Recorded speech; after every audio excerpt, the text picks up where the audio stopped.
नमस्कार दोस्तों, मेरा नाम है विदेश कुमार और स्वागत है आप सभी का आंगन एकेडमी में। दोस्तों, आज के इस वीडियो में हम पर्यावरण अध्ययन की थर्ड यूनिट का फर्स्ट टॉपिक पढ़ने वाले हैं और वो टॉपिक है खेल, व्यायाम एवं योगासन।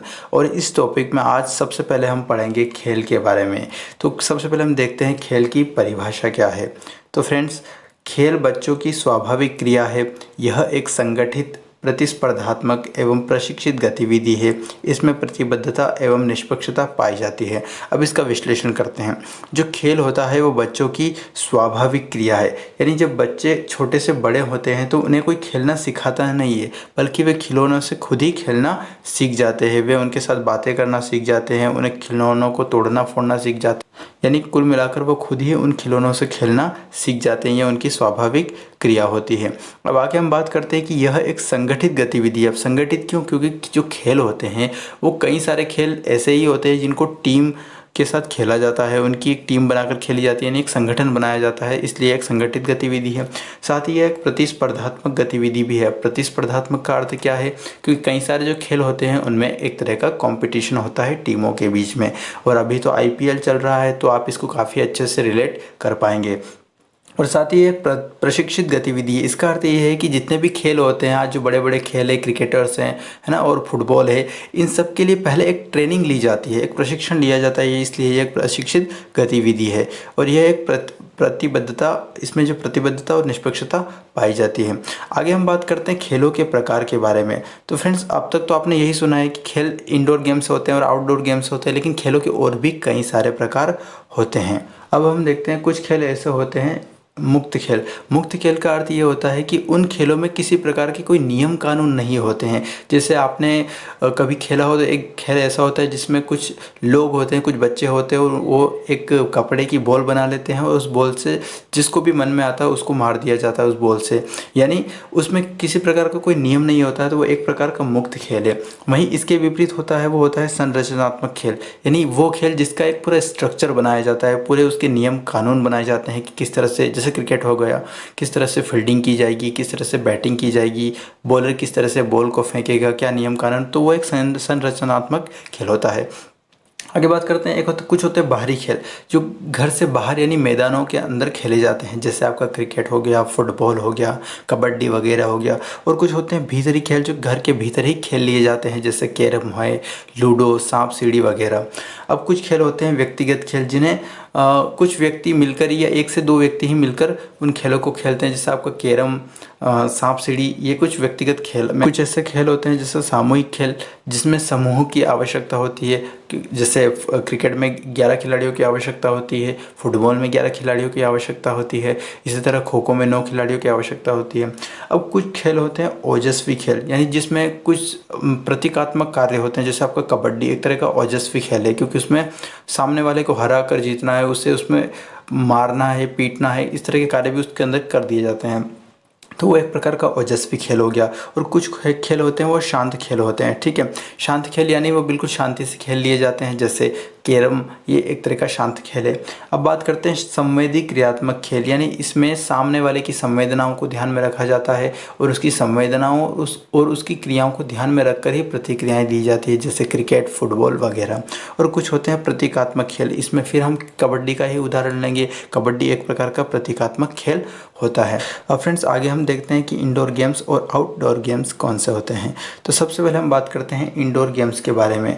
तो इंडोर गेम्स होते हैं जैसे आपका कैरम हो गया, लूडो, ताश, इसे तो खेलना ही नहीं चाहिए, सांप सीढ़ी आदि। ये सारे ऐसे गेम हैं जो घर के अंदर ही बैठकर खेले जाते हैं। और कुछ होते हैं आउटडोर गेम्स, जो घर के बाहर जाकर खेले जाते हैं, जैसे cricket, football, kabaddi, hockey, tennis, badminton, volleyball आदि। ये सारे खेल जो हैं ये आउटडोर गेम्स है, क्योंकि इनको मैदानों में जाकर खेला जाता है।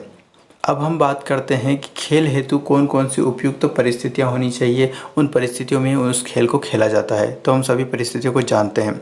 सबसे पहले हम बात करते हैं उत्साह के बारे में। यदि आप कोई खेल खेलते हैं तो उसमें सबसे पहले आपको उत्साह होना ज़रूरी है, आपके अंदर एक एक्साइटमेंट होना ज़रूरी है उस खेल को खेलने के लिए। मान लीजिए कोई खेल खेलने जा रहे हैं, मान लीजिए आपको किसी ने बताया कि चलो कबड्डी खेलते हैं, और आप ऐसे बोल रहे हैं कि चलो कबड्डी खेलना है, चलो खेलते हैं। मतलब आप में अगर किसी तरह का एक्साइटमेंट नहीं है तो उस खेल में आपको बिल्कुल भी मज़ा नहीं आने वाला है। अगला है उपयुक्त समय, यानी खेल के लिए एक उपयुक्त टाइम भी होना चाहिए और उसी समय पर उसे खेला जाना चाहिए। मान लीजिए आधी रात को किसी ने फ़ोन करके बोल दिया कि चलो आओ क्रिकेट खेलते हैं, तो ये पॉसिबल नहीं है, ये क्योंकि उपयुक्त समय नहीं है। अगला है उपयुक्त स्थान, यानी खेल के लिए एक उपयुक्त स्थान भी होना चाहिए, वरना पता चला आप अगर जो इंडोर गेम्स है जैसे कैरम है उसे मैदान में जाके खेल रहे हैं और क्रिकेट जो है आप किचन में जाके खेल रहे हैं, तो ये भी पॉसिबल नहीं है, ये बिल्कुल भी नियमों के खिलाफ हो जाएगा और कई सारा नुकसान भी आप कर सकते हैं बॉल से। तो खेलने के लिए एक उपयुक्त स्थान होना चाहिए।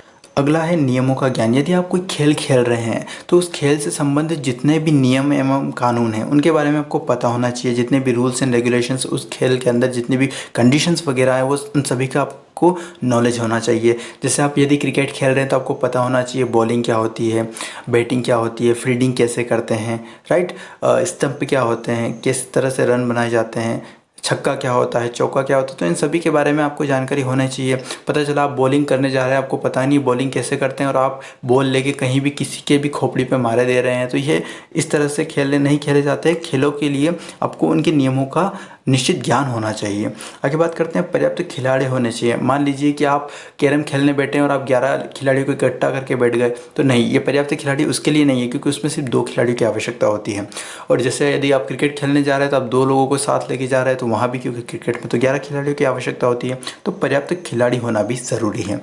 अगला है पर्याप्त साधन होने चाहिए। यदि आप मान लीजिए अगर आप क्रिकेट ही खेलने जा रहे हैं तो आपके पास स्टंप होना चाहिए, आपके पास बॉल होनी चाहिए, आपके पास बैट होना चाहिए, है ना, तो ये सारी चीज़ें आपके पास होनी चाहिए, यानी पर्याप्त साधन भी उसके लिए होने चाहिए। तो इतनी सारी कंडीशंस जैसे उत्साह, उपयुक्त समय, उपयुक्त स्थान, नियमों का ज्ञान, पर्याप्त खिलाड़ी और पर्याप्त साधन। आगे हम बात करते हैं खेलों से होने वाले लाभ कौन कौन से, यानी जितने भी प्रकार के खेल खेले जाते हैं उनसे हमें किस तरह के शारीरिक या मानसिक लाभ होते हैं। तो सबसे पहले इसमें आता है शारीरिक व्यायाम व विकास। जब हम कोई खेल खेलते हैं तो उससे हमारे शरीर का भी विकास होता है और शारीरिक व्यायाम भी होता है। जैसे आपका क्रिकेट हो गया, फुटबॉल वगैरह हो गया, तो इसमें कई बार हमें रनिंग करनी पड़ती है, तो इससे हमारा फिटनेस भी बना रहता है और शारीरिक व्यायाम हो जाता है। जैसे अगर कबड्डी को लेते हैं तो उसमें बहुत अच्छी शारीरिक रूप से कसरत हो जाती है। अगला है मानसिक सक्रियता में वृद्धि। जब हम कोई खेल खेलते हैं तो हमें हमारे दिमाग को उसमें सक्रिय रखना पड़ता है, हमें एक उत्साह होता है, हमें नियमों का ज्ञान होता है और हम हर तरह से उस गेम में एक्टिव रहते हैं, जिससे हमारी जो मेंटल एक्टिविटी है वो बढ़ती है और हम मानसिक रूप से सक्रिय बनते हैं। आगे बात करते हैं सामाजिक व संवेगात्मक विकास। क्योंकि जब हम बच्चे खेल खेलते हैं तो उनमें एक तरह का उनका एक कांग्रीगेशन बनता है, एक मंडली बनती है और उससे उनमें सामाजिक गुणों का विकास होता है, उनमें सामाजिकता का विकास होता है और उनमें इमोशनली कई सारे जो विचार हैं वो भी डेवलप होते हैं, यानी उनका संवेगात्मक विकास भी होता है। अगला स्वस्थ हृदय, स्वस्थ श्वसन, यानी जब हम खेल खेलते हैं, जो भी व्यक्ति खेल खेलता है तो उसका जो शरीर है वो स्वस्थ रहता है, उससे हार्ट से रिलेटेड प्रॉब्लम भी नहीं रहती है, तो उसका जो हृदय है वो भी स्वस्थ रहता है और उसकी जो सांसों की रफ्तार है, उसका जो श्वसन है वो भी स्वस्थ बना रहता है। अगला है अनुशासन की भावना का विकास। अब हम जानते हैं कि बहुत सारे जो खेल होते हैं, सभी खेलों में कुछ ना कुछ नियम होते हैं, सभी खेल अनुशासन में रहकर खेले जाते हैं, नियमों के दायरे में रहकर खेले जाते हैं। यानी बच्चे जब खेल खेलते हैं या बड़े भी जब खेल खेलते हैं तो उनके भीतर अनुशासन की भावना का विकास होता है। अगला है नियमों का पालन करने का ज्ञान। जब व्यक्ति खेल खेलता है तो उसमें वो नियमों का पालन करना सीखता है, तो इसी तरह जब वो अपने व्यावहारिक जीवन में प्रवेश करता है तो वहाँ भी चाहे वो कानूनी नियम हो गए या समाज के नियम हो गए या फिर संस्कृति या धर्म के नियम है, तो उनका भी वो पालन करना सीख जाता है। अगला है नैतिक तथा सहयोग की भावना का विकास। मतलब एक तो नैतिकता का भी विकास होता है, क्योंकि जो खेल होते हैं वो हमें कई नैतिक गुण सिखाते हैं, जैसे दया, प्रेम, करुणा, सहयोग आदि, अनुशासन वगैरह, और साथ ही एक दूसरे का सहयोग करना, क्योंकि टीम मेंबर्स का भी हम सहयोग करते हैं खेल के माध्यम से, तो खेल के माध्यम से नैतिकता और सहयोग की भावना का विकास होता है। साथ ही नियमितता, यानी एक तरह की रेगुलरिटी या कंटिन्यूटी भी का जो एक गुण है वो भी हम खेलों के माध्यम से सीखते हैं। हम इससे पेशेंस रखना सीखते हैं, किस तरह से धीरज रखना है, अपनी जीत का इंतज़ार करना है, हम जब हार गए तो हम फिर से जीत सकते हैं, ये धैर्य रखकर फिर से उस खेल को खेलना। तो धीरज का विकास भी, जो धैर्य की भावना है उसका विकास भी खेल के माध्यम से होता है। अगला है सहनशीलता, यानी मान लीजिए आप हार गए, यानी खेल खेल रहे हैं और हार गए, तो आपको एक सहिष्णुता आपके अंदर होनी चाहिए, एक टॉलरेंस होना चाहिए, आपको सहन करना आना चाहिए कि हम हार गए तो कोई बात नहीं, अगली बार हम जीत जाएंगे। तो सहनशीलता की भावना का विकास भी खेल के माध्यम से होता है। अगला है नेतृत्व की भावना का विकास। अब कई बच्चे जब खेल खेलते हैं तो कई उनमें एक कैप्टन बनता है, एक लीडर बनता है। तो जब इसी को उनके व्यवहारिक जीवन में देखें तो भविष्य में यदि आगे वो एक लीडर बनते हैं तो वहाँ उन्हें फ़ायदा मिलता है, क्योंकि उनके अंदर नेतृत्व की भावना का विकास खेल के माध्यम से ही हो जाता है। अगला है रोग प्रतिरोधक क्षमता का विकास, यानी हमारे शरीर की जो रोग प्रतिरोधक क्षमता है, यानी जो इम्यूनिटी पावर है, जो हमारे शरीर को different bacterias and different viruses से बचाता है, तो उस रोग प्रतिरोधक क्षमता का विकास भी खेल के माध्यम से हो जाता है, क्योंकि खेल हमारे शरीर को स्वस्थ बनाता है। राइट, आगे हम बात करते हैं खेलों को प्रभावित करने वाले कारक, यानी वो कौन कौन से फैक्टर्स हैं जो खेलों को प्रभावित करते हैं। तो इसमें सबसे पहले आता है आयु, यानी व्यक्ति की आयु भी उसके खेलों को प्रभावित करती है। यानी मान लीजिए अगर कोई बच्चा छोटा है, अभी 2 या 3 साल का है, तो उसके खेल जो है वो घर के अंदर ही खेलता है, अपने खिलौनों से खेलता है, उन खिलौनों से वो बातें करता है, उन्हें तोड़ता फोड़ता है। तो उसके खेल ऐसे ही होंगे। अगर वो बच्चा किशोर हो गया तो वो क्रिकेट खेलना स्टार्ट कर देगा, फुटबॉल खेलना स्टार्ट कर देगा, हॉकी खेलना स्टार्ट कर देगा। अगर वो और बड़ा हुआ तो वो नेशनल लेवल पे खेलता है, इंटरनेशनल लेवल पे खेलता है। यानी व्यक्ति की आयु जो होती है वो उसके खेल को प्रभावित करती है। आगे हम बात करते हैं लिंग, यानी अगर कोई लड़का है तो वो लड़कों वाले गेम्स खेलते हैं, जस्ट लाइक क्रिकेट हो गया, फुटबॉल हो गया। अगर कोई लड़की है तो वो कैरम हो गया, सांप सीढ़ी हो गया, इस तरह के गेम में ज़्यादा खेलने में इंटरेस्टेड रहते हैं। ठीक है, ज़रूरी नहीं है ऐसा कि जो लड़के हैं वो क्रिकेट वगैरह खेलते हैं, लड़कियां भी क्रिकेट में इंटरेस्टेड होती है, वो भी खेलते हैं, और लड़के भी कैरम वगैरह खेलते हैं। यानी एक सिंप्लीफाई करने के लिए बता रहा हूँ कि जो लिंग होता है वो भी, यानी जो जेंडर होता है वो भी खेल को प्रभावित करता है। नेक्स्ट है संगति। संगति भी व्यक्ति के खेलों को प्रभावित करती है। मान लीजिए किसी की संगति अच्छे प्लेयर्स के साथ है तो वो क्रिकेट खेलेंगे, फुटबॉल खेलेंगे, राइट। और अगर किसी की संगति बुरे लोगों के साथ है, जो असामाजिक तत्व है, जैसे जो जुआ खेलते हैं, तो उसके खेल भी ऐसे ही गंदे खेल हो जाएंगे। अगला है संस्कृति, यानी अगर कोई ग्रामीण परिवेश से आता है, उसकी संस्कृति ग्रामीण संस्कृति है, तो ग्रामीण खेल खेलेगा, उसकी क्रिकेट हमेशा गली में खेले जाएंगे, मैदानों में खेले जाएंगे। और जो शहरी परिवेश में है, शहरी संस्कृति के हैं, जो पाश्चात्य संस्कृति को ज़्यादा फॉलो करते हैं, तो उनके जो क्रिकेट वो स्टेडियम में खेले जाएंगे। ठीक है, आगे हम बात करते हैं परिवेश, यानी अभी वही जो मैंने बात बताई है, अगर ग्रामीण परिवेश से है या गरीब इस तरह से आता है बालक, तो उसके जो खेल होंगे उनमें एक तरह की सादगी रहेगी। यानी वो कपड़े से बॉल बना लेंगे, बांस की जो छड़ियाँ रहेंगी उनसे स्तंभ बना लेंगे। लेकिन जो शहरी परिवेश के हैं वो तो सारी चीज़ें प्रोफेशनल लेके आएंगे। तो इस तरह का एक जो परिवेश होता है, जो संस्कृति होती है, ठीक है, संगति, लिंग, आयु, ये सब खेल को प्रभावित करते हैं। इसी तरह से एक होता है सामाजिक जनसंपर्क, यानी किसी बालक का सामाजिक जनसंपर्क अच्छा है, अच्छे लोगों के साथ उठना बैठना है, अच्छे खिलाड़ियों के साथ उठना बैठना है, तो वो भी एक अच्छा खिलाड़ी बनेगा। और वहीं जिनका संपर्क अभी मैंने ऊपर आपको बताया, जैसे बुरे खेल खेलने, जैसे ताश खेलने वालों के, सट्टे लगाने वालों और जुआ खेलने वाले लोगों के साथ उसका संपर्क रहता है, तो वो भी ऐसे ही खेल सीखता है। अगला है अनुभवों का स्तर। जिस बालक के अंदर जितने अच्छे अनुभवों का स्तर होगा वो उतने अच्छे गेम्स खेलेगा, और जिस बालक के अंदर अनुभवों की कमी होगी, एक्सपीरियंसेस की कमी होगी, तो वो उस तरह के छोटे छोटे खेल खेलेगा और अपने अनुभवों को लगातार बढ़ाता रहेगा। अब आगे हम कुछ इंपॉर्टेंट फैक्ट्स जान लेते हैं, यदि एग्ज़ाम में पूछा जाए, यदि एग्ज़ाम में क्वेश्चन आता है कि मध्य प्रदेश का राजकीय खेल कौन सा है, तो मध्य प्रदेश का राजकीय खेल मलखंभ है। आप इस पिक्चर में देख भी पा रहे होंगे, इस तरह से एक खेल खेला जाता है। वहीं अगर एग्ज़ाम में पूछा जाता है कि भारत का राष्ट्रीय खेल कौन सा है, तो भारत का राष्ट्रीय खेल हॉकी है।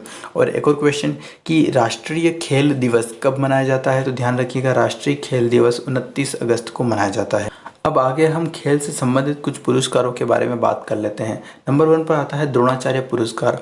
तो ये प्रशिक्षक यानी कोई कोच को दिया जाता है। किसे? कोच को, जो ट्रेनिंग देता है खिलाड़ियों को, चाहे वो क्रिकेट का खिलाड़ी हो, हॉकी का खिलाड़ी हो, फुटबॉल का खिलाड़ी हो, तो उसका जो ट्रेनर होता है, जो कोच होता है, उसे द्रोणाचार्य पुरस्कार दिया जाता है अगर वो अच्छा प्रदर्शन करता है, अच्छी मेहनत करता है। अगला है अर्जुन पुरस्कार। ये खिलाड़ी को अपने खेल में उत्कृष्टता, यानी यदि कोई खिलाड़ी अपने खेल में बहुत ही अच्छा काम करता है, बहुत ही अच्छा प्रदर्शन करता है, बहुत अच्छा खेलता है, तो उसे अर्जुन पुरस्कार दिया जाता है। अगला है माका, यानी मौलाना अब्दुल कलाम आज़ाद पुरस्कार। ठीक है, तो ये टूर्नामेंट में दिया जाता है। नेक्स्ट है ध्यानचंद्र पुरस्कार। ये वे खिलाड़ी जो अपनी योग्यता से खेल में कोई योगदान देते हैं, कोई हेल्प करते हैं, कोई सहयोग करते हैं, तो उनको ध्यानचंद्र पुरस्कार दिया जाता है। अगला है राजीव गांधी खेल रत्न पुरस्कार। तो खेल के क्षेत्र में सर्वोच्च सम्मान, ये क्वेश्चन एग्जाम में पूछा जा सकता है कि राजीव गांधी खेल रत्न पुरस्कार खेल के क्षेत्र में सर्वोच्च सम्मान है, तो इसे आप अच्छे से याद रखिएगा। अब कुछ और चीज़ें देख लेते हैं, जैसे झांसी की रानी जो ट्रॉफी है वो क्रिकेट खेल से संबंधित है, याद रखिएगा यदि एग्ज़ाम में आता है तो। और उसी के साथ जो इंदिरा कप हो गया, नेहरू कप हो गया, ठीक है, ध्यानचंद कप, सिंधिया कप, तो ये सभी हॉकी से संबंधित है। यानी जितने नेहरू कप, इंदिरा कप, ये सभी हॉकी से संबंधित है। और झांसी की रानी ट्रॉफी, ये झांसी की रानी ट्रॉफी जो है वो क्रिकेट से संबंधित है। सो फ्रेंड्स, ये था आज का हमारा वीडियो। अगर ये वीडियो आपके लिए हेल्पफुल रहा हो तो प्लीज़ इस वीडियो को लाइक करें, कमेंट करें, शेयर करें और हमारे चैनल को सब्सक्राइब करें। Thanks for watching this video.